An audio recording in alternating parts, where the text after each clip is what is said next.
Good morning, my dear students. Let us continue in figure of speech. Yesterday we had seen about the climax, anticlimax, and personification. About this figure of speech we had seen climax, ascending order, anticlimax, descending order, and personification means the living things quality is given to the non-living thing. So just we can remember like this. Now today we are going to continue in figure of speech. First of all, let us see the hyperbole. Hyperbole. So hyperbole means it is an overstatement. Here the sentence is highly exaggerated by the poet. Means suppose what is exactly. So just we have to give the statement, overstatement of the exact, what is exact. So to give the overstatement, so it is an overstatement. Here the sentence is highly exaggerated by the poet. See here, for example, she cried buckets of tears. It is an overstatement. She cried buckets of tears. Actually, no one can cries with a bucket of tears. No, but it is a overstatement. It is a overstatement. It is highly exaggerated. It is highly exaggerated. So when that sentence comes, when that the in the line comes in the stanza, so then we can identify that is a hyperbole. It is a hyperbole, figure of speech. Now let's see another example. I saw millions of stars in the sky. I saw millions of stars in the sky. It is also overstatement because because it is also that I saw millions of stars in the sky. So this is also overstatement. So we cannot see at once the millions of stars, but it is a overstatement. It is a highly exaggerated by someone. So it is the example of the hyperbole. Simply, it is a overstatement.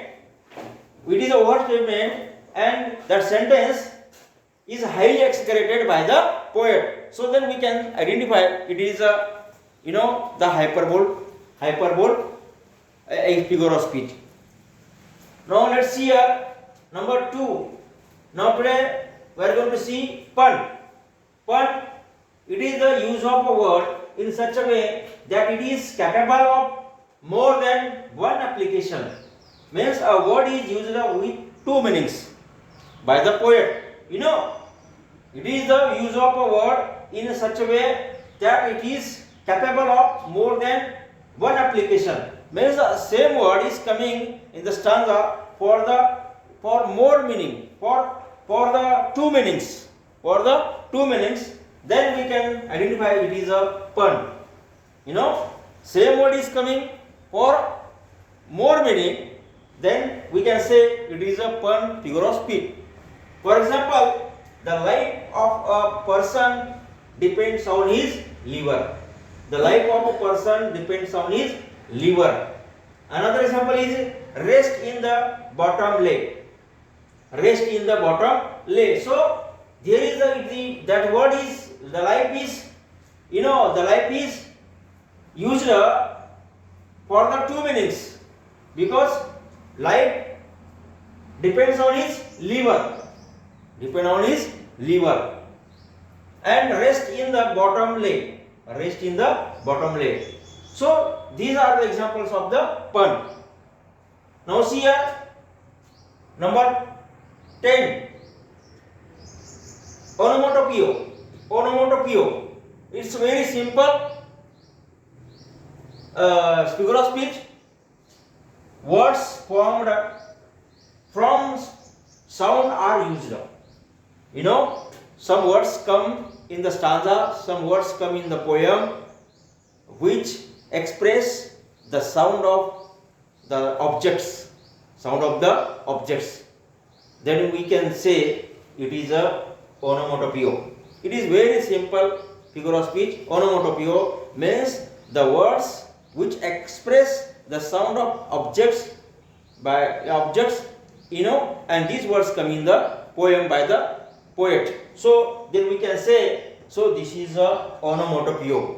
What is the here? Onomatopoeia. For example, and hiss of hot blast, and hiss of hot blast. So what is the sound here? Hiss. Hiss. That is a sound. It is a sound. And whoosh. Whoosh of washing machine. So whoosh. Whoosh. That is a sound. That is a sound. And it is a, that's machines, washing machine sound is coming here. Whoosh, whoosh. So this whoosh, whoosh, hiss, juk, juk, so like this, these sounds are coming in the poem, then we can identify. So this is a onomatopoeia. Means the words which express the sound of the objects or of the non-living things, then we can say, so this is a onomatopoeia. So these are the today's figure of speech, hyperbole. It is an overstatement. Number 2, pun. It is the use of word such a way that is capable of more than one application. Means a word is used with two meanings. Number 10, onomatopoeia. Onomatopoeia, the words formed from sound are used. Words formed from sound are used. For example, and hiss of hot blast, and whoosh, whoosh of washing machine. So these are the words which express the sound of the objects. Just only sound of the objects. So these words are called, the onomatopoeia. It is very easy to identify from the poem, from the stanza, the figure of speeches. Okay, so that is it for today. Okay, and let us continue in the next video.